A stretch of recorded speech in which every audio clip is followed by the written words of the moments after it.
Hello friends, আজকে আমি বানাবো কচি পাঁঠার মাংস। তো ওর জন্য সব কিছু রেডি করে নিয়েছি। পেঁয়াজ কুচি, আদা রসুন বাটা, কাঁচা লঙ্কা চেরা, টমেটো। এই যে মাংসটাও আমি ধুয়ে রেডি করে নিয়েছি। এরপর সব কিছু একে একে দিয়ে দিচ্ছি। পেঁয়াজ কুচি, আদা রসুন বাটা সব কিছু দিয়ে দিলাম, লবণ, মশলা গুঁড়ো, মশলাটা একটু বেশি করে দিয়ে দিচ্ছি, হলুদ গুঁড়ো, কাঁচা লঙ্কা চেরা, টমেটো কুচি সব কিছু দিয়ে দিচ্ছি। এরপর একটু সরষের তেল দিয়ে ভালোভাবে মেখে নেব।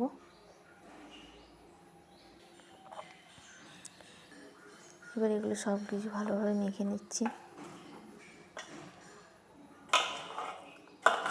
ভালোভাবে মাখা হয়ে গেলে কিছুক্ষণের জন্য আমরা ঢাকা দিয়ে রাখবো।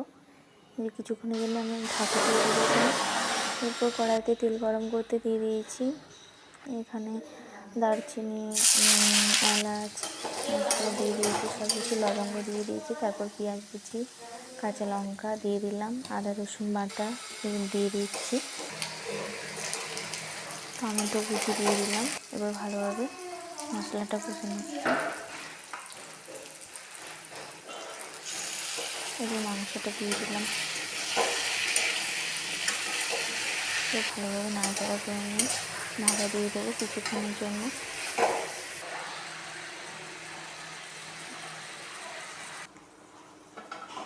যেমন ভালোভাবে কষা হয়ে গেছে মাংসটা, দেখুন বন্ধুরা কত সুন্দর মাংসটা কষা হয়ে গেছে। এরপর একটু জল দিয়ে দেবো। জল দিয়ে দিয়েছি। দেখুন কত সুন্দর হয়েছে কচি পাঁঠার মাংস। আপনারাও এইরকমভাবে বানিয়ে দেখতে পারেন, খুব সুন্দর লাগবে খেতে, আর কোনো গন্ধ করবে না। এই যে দেখুন কত সুন্দর হয়েছে। বাই বাই বন্ধুরা।